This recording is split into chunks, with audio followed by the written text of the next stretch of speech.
Welcome to the New Books Network. Hi, I'm Elizabeth Ferry. Welcome to another rebroadcast from the RTB archives.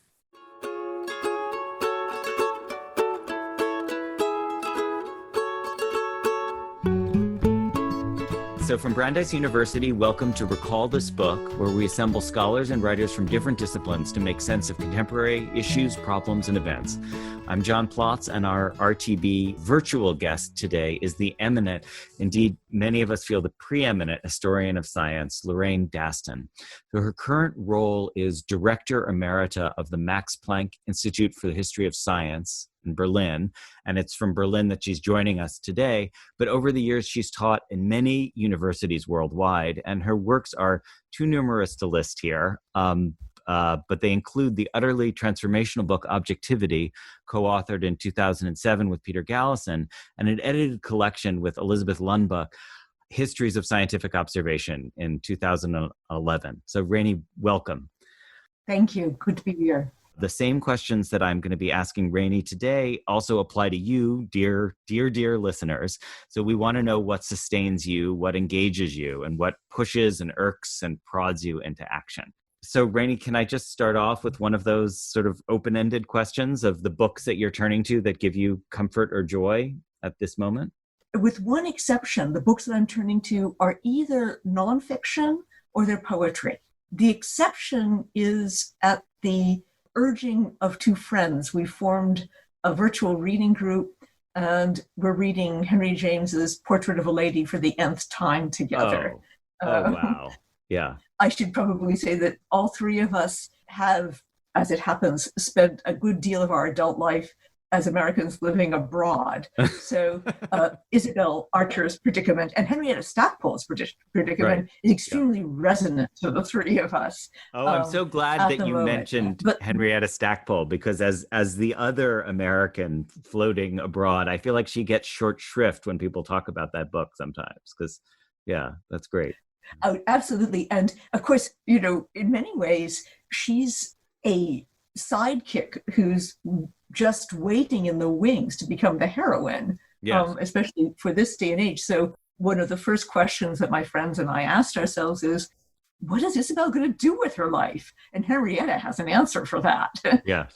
She knows what she's going to do with her life. So we're just at the point in the book where Isabel has turned down Lord Warburton's offer of marriage. More fool she, but yes. Yes. So that is the only novel that I have turned to. Otherwise, I've been reading, strangely, the letters of Pliny the Younger. So wow. I'm not quite sure how I stumbled upon these. I have been teaching his uncle, Pliny the Elder, in my class at the University of Chicago this past term.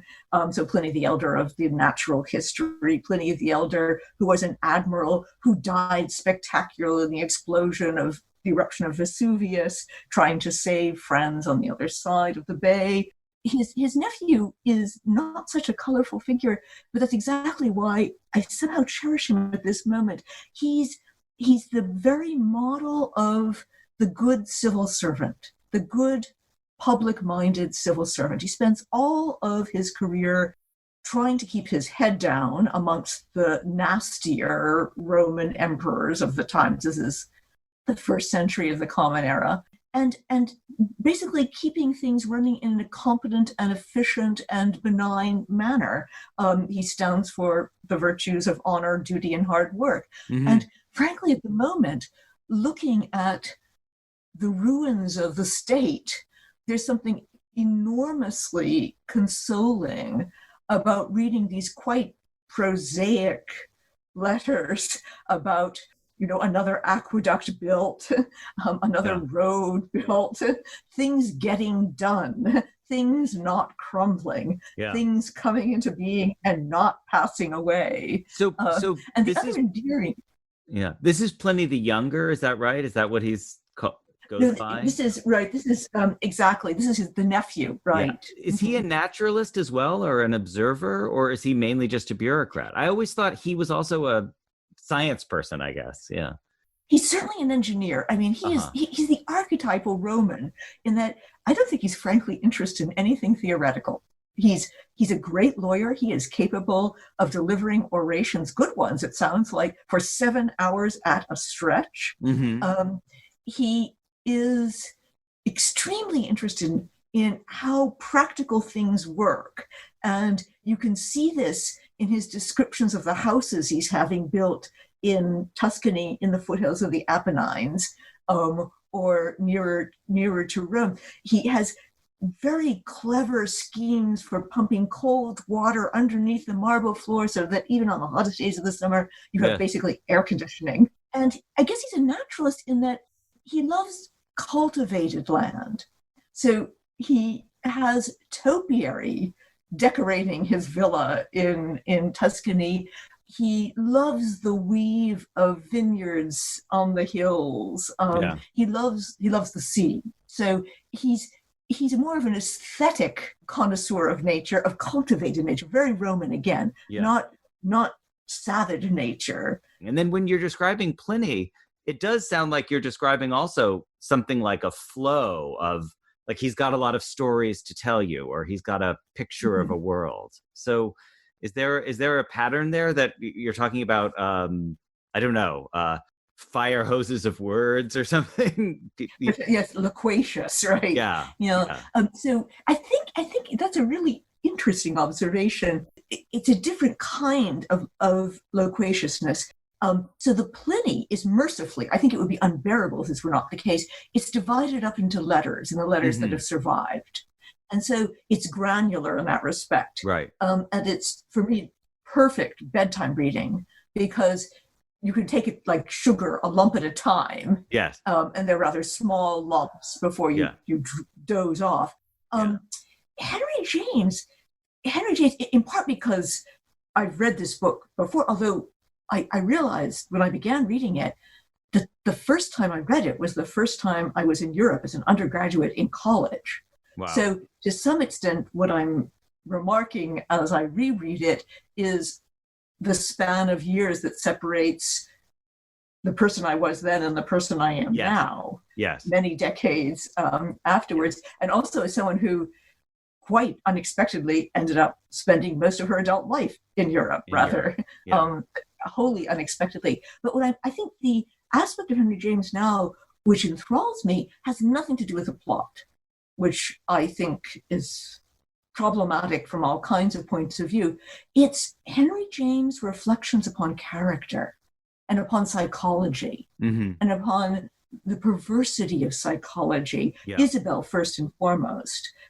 Isabel, I realize that what makes Isabel American is not the way in which she is perceived within the English milieu, which is she's charming, she's pretty, she's fresh, she's intelligent and original.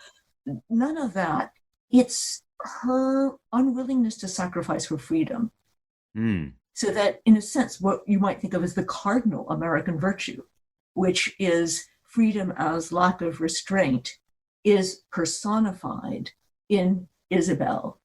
She has no good reason for rejecting the various proposals she receives. She certainly has nothing better to do with her time, unlike Henrietta, who actually has a life and a job.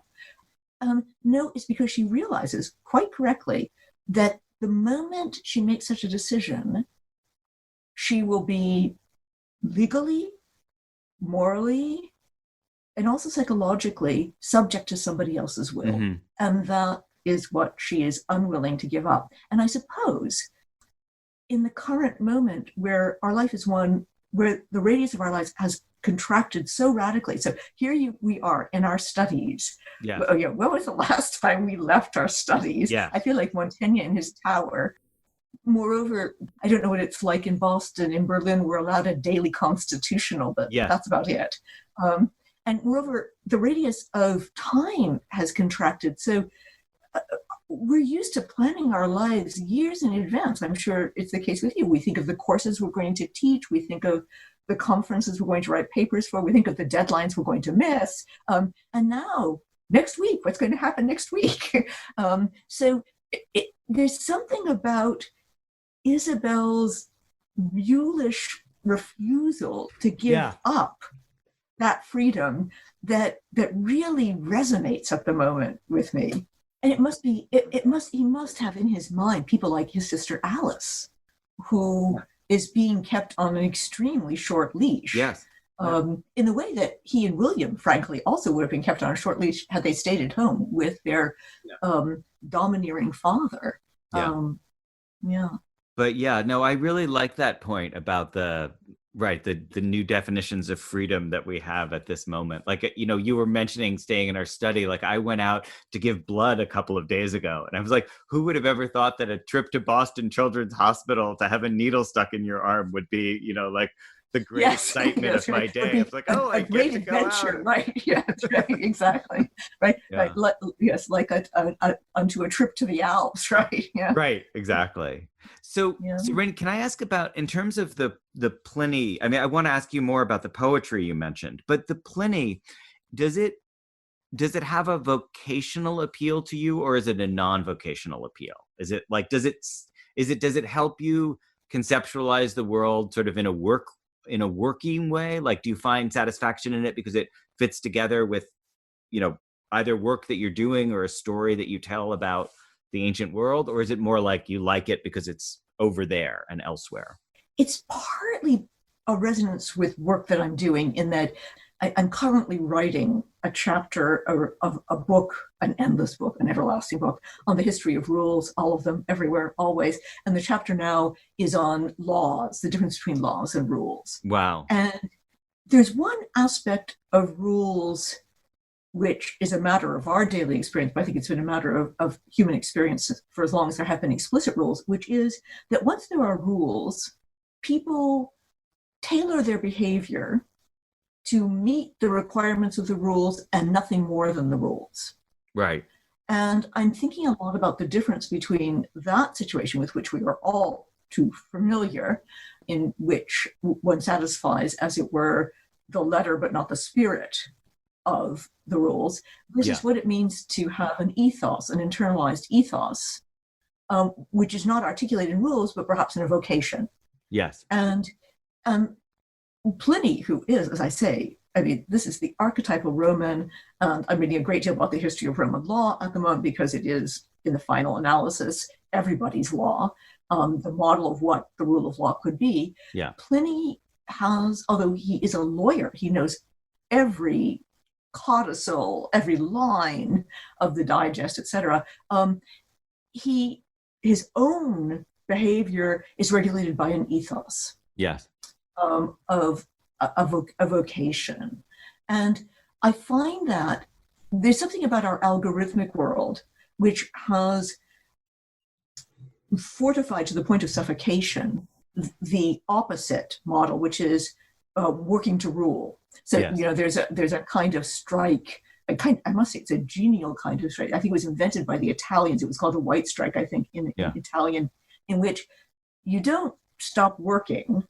You work to rule. You do everything exactly as the rules state, which of course means the whole world grinds to a halt. Yes. And I feel, whenever I feel in an online form, I feel exactly this kind of constricting weight, that it's demanding that I behave this way. Yeah. And so I think one appeal of Pliny the Younger is that he's the opposite of that. Yeah. And of course, at the moment, because I think as many people now feel about their government, but perhaps acutely if you're an American, that there has been a concerted war against that kind of civil servant for decades now. And we are now, he who sows the wind reaps the whirlwind. We are now reaping the whirlwind as a result. That we have, especially in the last 3 or 4 years, lost in droves, driven away that model of public servant. Right. And it's really interesting what you're saying. I mean, there's so many things that are interesting about what you're saying, including that letter versus spirit distinction, because that's the theological dimension of this, Right. like It's the St. letter of the Paul, law right. versus the Yeah. spirit of the law. But just to Yeah. pursue that point, there's an easy way to say that bureaucracy, like that the civil service is defined by its adherence to the bureaucratic, which would be the narrow rule following rather Mhm. than the ethos. But the deeper truth of understanding the governmentality as having that ethos dimension in it, even though it seems to be defined by the set of, the promulgated set of laws. That's a struggle. I mean, as a 19th century person, I see the 19th century state struggling with that enormously. Mhm. That question of wanting things to be defined by red tape, and also knowing that the definition of it actually requires, right, something else, a conception of character. So That do is you think different. it's because, I mean, I assume that you're thinking about especially British sources, I am. because they're an empire. Yes. I mean, they're basically confronting the same problem that Pliny the Younger is, which is the administration of a far-flung multicultural empire. Yeah. Which means that you've got to sort of rethink custom, which is if you have been born and bred in a particular place, you know how things are done, you know what you're supposed to do, you know what you're not supposed to do. You've got to make it explicit. Yes. And you've got to somehow distill it for, in the case of, the Romans in the 1st and 2nd century of the Common Era, for every place from Gaul, which is, basically parts of the British Isles, Yeah. to Syria, or, and beyond. So, and Britain is doing exactly the same thing in the 19th century. They've got to sort of somehow figure out how you have a set of rules that can, because you have to make it explicit. People in India are not going to understand the things which people who have been raised in Surrey take for granted, and vice versa. And yet they know it won't work, especially long distance. It won't work unless there's this internalized ethos. Totally. But the only dimension of that I would also add, and you're right to say I'm thinking about the British case, but I'm also thinking about, the US in a way is an extension of the British case at that moment, because the logic of sovereignty in the US states or colonies is also Yeah. an extension of that common law. Mm-hmm. And the thing I would say about that in terms of the ethos is that if you look at the early 19th century, there's this amazing nuanced encounter with cultural difference, which is not always successful. And it's not as if people are bending over backwards to create a kind of cultural relativism within the empire. But if you look, like, for example, do you know this book called Settler Sovereignty by Lisa Ford? She compares. No, I don't. So she compares how the legal codes of Georgia in the United States and New South Wales in Australia, how they dealt with the fact of cultural difference. And her point is that up until like the 1830s or 1840s, there was no effort to what was called perfect sovereignty, meaning create a sovereignty that would just have a territorial integrity that did not take into account cultural difference. So by the 1830s, which is when in Georgia the Indian removals hit full force, there's a conception of the law as working, from the federal government and the same for everybody, which means indifferent to the fate of Native people. But up until the 1830s, there is actually flexibility as to, when an Indian murders another Indian in Georgia, what law system prevails? When a white person murders an Indian, what law system prevails? Like those debates, that's an ethos question. It's not a edict question. And I just feel like we've we sometimes overstate the uniformity of what the imperial project looked like, and it's reassuring to know that, like, when you dig into the 1810s or the 1820s or the 1830s, there are people who are trying to make different cultural norms fit together. Yeah. I think it's very reminiscent of the Roman imperial project as well. I mean, one thinks of perhaps the arrogance of when in Rome do as the Romans do, but the obverse of that is when in Damascus do as the Damascus do. Yeah. Well, that makes me think of Ovid's Tristia, like those exile poems that are so Yes. much about that question of like, Yeah. when you change your skies, do you change your soul or not? Who knows? It's a tricky question. And also, one thing, of course, the other thing that one learns in reading these letters is how precarious life was if you were a public person, either a poet like Ovid or an official like Pliny, which is at the emperor's displeasure, terrible things could befall you. And what's so interesting to me is how terrible Pliny thinks banishment is. Yes. That he'd almost rather just be beheaded or broken on the wheel or something like this than be banished. Can I just turn us towards the finish line here since you did you mentioned poetry early on. You tempted me to follow up and ask about what poetry you've been reading.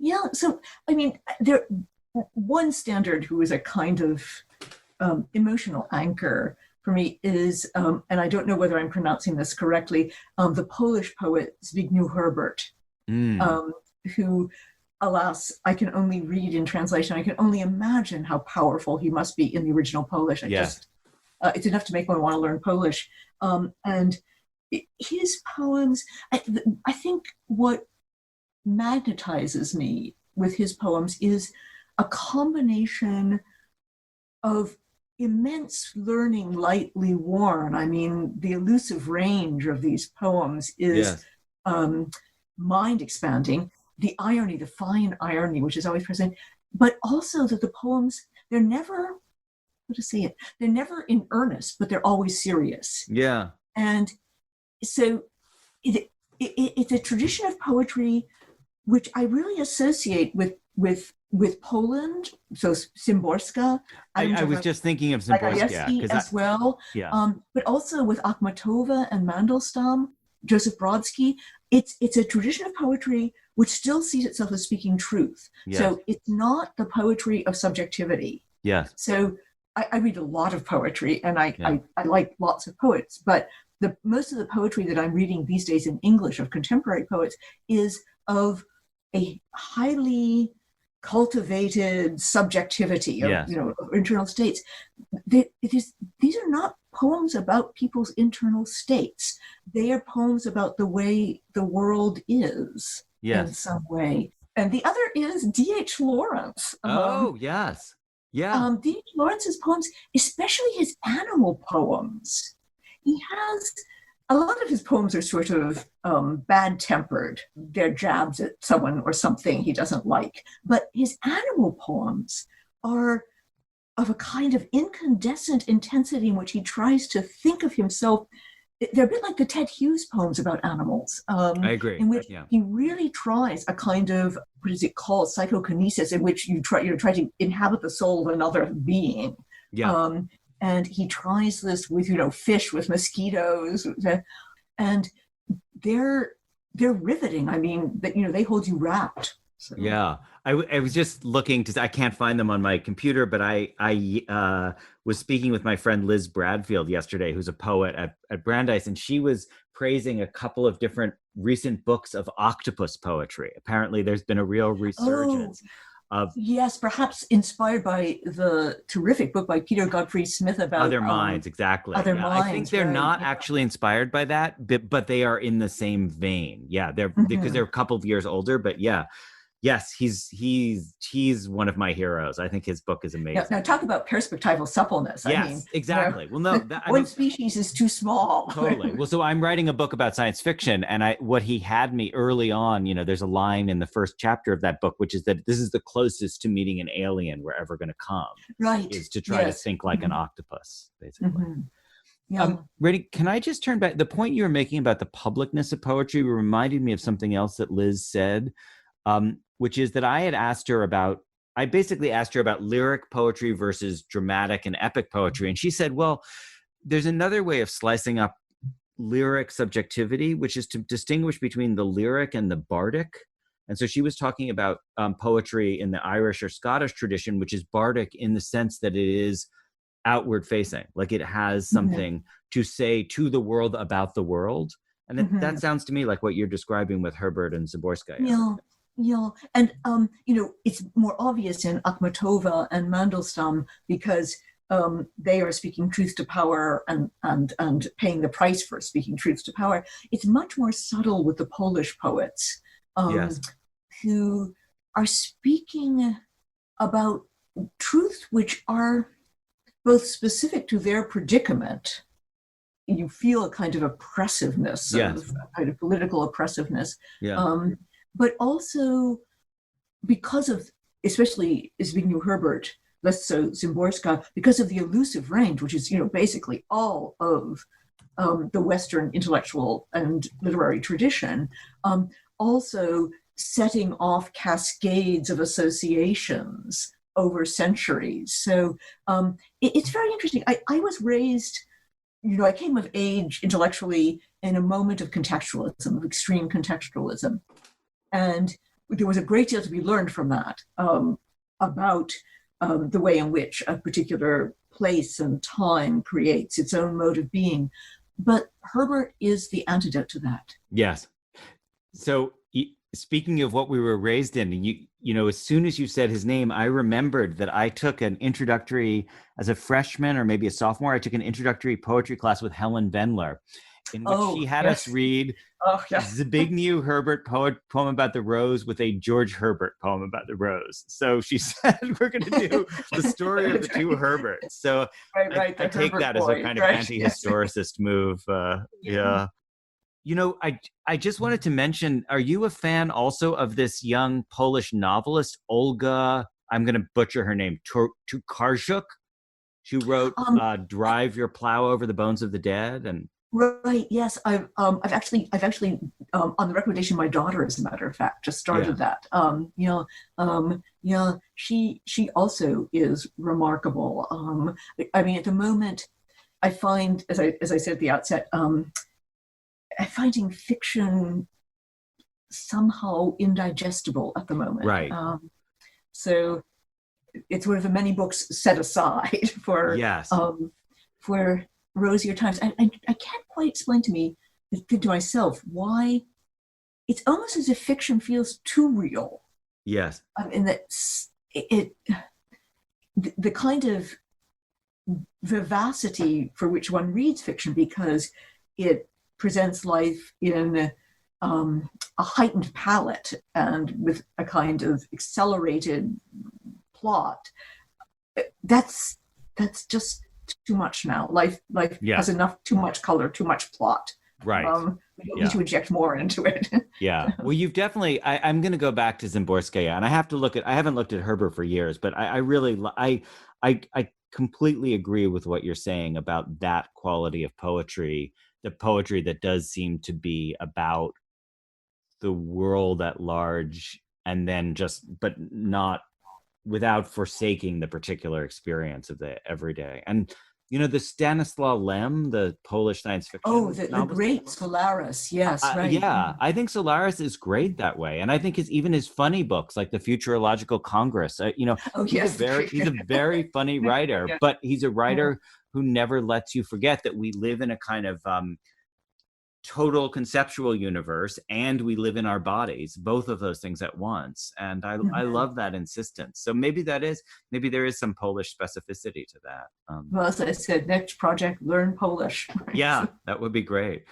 Well, Rainey, thank you very much. And I'll just quickly say that Recall This Book is hosted by John Plotz and usually by the trollop-loving Elizabeth Ferry, with music by Eric Chaslow and Barbara Cassidy, and sound editing is by Claire Ogden, and website design and social media by Kaliska Ross. We always want to hear from you with comments, criticisms, and suggestions. And if you enjoyed today's show, please be sure to share it with friends and to write a review or rate us on iTunes or Stitcher, wherever you get your podcasts. We're just a lowly scholarly podcast, so we rely on your word of mouth or word of click to make sure that other people can hear us. Please check out other books in Dark Time Conversations, and also with conversations with such writers as Zadie Smith, Shishen Liu, and Samuel Delaney. So, Rainey, thank you very, very much. It was delightful. Thank you, John. It was a real pleasure. And thank you all for listening.